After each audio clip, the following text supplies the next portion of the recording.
Hello बच्चों, let's read the question. The question says which of the following are not disease resistant varieties. A Pusa Gaurav, B Pusa Sem 2, C Pusa Sawani, D all of these. तो question में हमसे पूछा है कि given options में से कौन सी एक डिजीज रेजिस्टेंस वेराइटी नहीं है. तो हमें चार ऑप्शन दिए, हमें इन चार ऑप्शंस में से करेक्ट ऑप्शन को चूज करना है. तो सबसे पहले क्या करेंगे, इस क्वेश्चन का हम की कॉन्सेप्ट समझेंगे. तो इस क्वेश्चन में हमारा की कॉन्सेप्ट होगा disease resistant and paste resistant varieties. Disease resistant and paste resistant varieties. तो प्लांट में हमने ब्रीडिंग टेक्निक से क्या किया, कुछ डिजीज रेजिस्टेंट और कुछ पेस्ट रेजिस्टेंट वेराइटीज को डेवलप किया. किसके थ्रू डेवलप किया? By plant breeding techniques.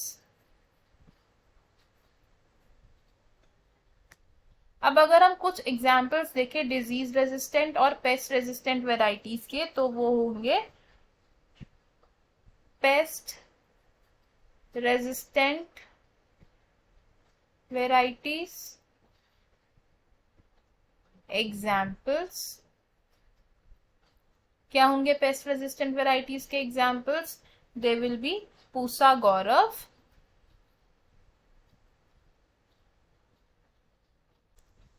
Pusa Sem 2,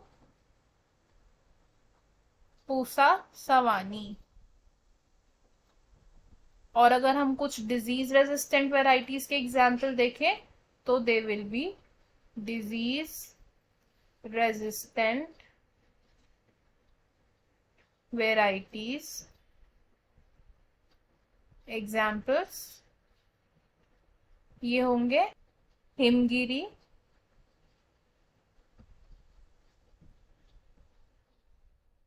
Pusa कोमल,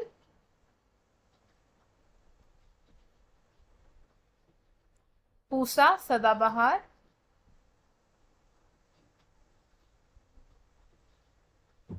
तो हमें हमारे क्वेश्चन का आंसर मिल गया. क्वेश्चन में हमसे क्या पूछा था कि गिवन ऑप्शंस में से कौन सी एक डिजीज रेजिस्टेंट वेराइटी नहीं है. तो हमारा ऑप्शन क्या होगा? ऑप्शन डी, यानी कि ऑल ऑफ दीज. ऐसा क्यों? क्योंकि जो हमें बाकी ऑप्शंस दिए हैं वो सभी क्या है, पेस्ट रेजिस्टेंट वेराइटीज है. तो हम इसे क्या लिखेंगे? Option D is correct. अब देख लेते हैं कि बाकी ऑप्शंस क्यों इनकरेक्ट है. ऑप्शन ए से पूसा गौरव, तो पूसा गौरव एक डिजीज रेजिस्टेंट वेराइटी नहीं है, ये एक पेस्ट रेजिस्टेंट वेराइटी है. और ये एक अकेला करेक्ट ऑप्शन नहीं है, तो इसलिए हम इसे गलत ऑप्शन कंसिडर करेंगे. ऑप्शन बी से पूसा सेम 2, तो पूसा सेम 2 गिवन ऑप्शंस में से अकेला ऐसा ऑप्शन नहीं है जो कि डिजीज रेजिस्टेंट नहीं है, तो इसलिए इसको भी हम गलत ऑप्शन कंसिडर करेंगे. ऑप्शन सी से पूसा सवानी, पूसा सवानी एक डिजीज रेजिस्टेंट प्लांट वेराइटी नहीं है, बट ये गिवन ऑप्शंस में से एक अकेला करेक्ट ऑप्शन भी नहीं है, तो इसलिए इससे भी हम गलत ऑप्शन कंसिडर करेंगे. तो हमारा फाइनल एंड करेक्ट आंसर क्या होगा? ऑप्शन डी, यानी कि all of these. I hope you understood it well. All the best. Thank you.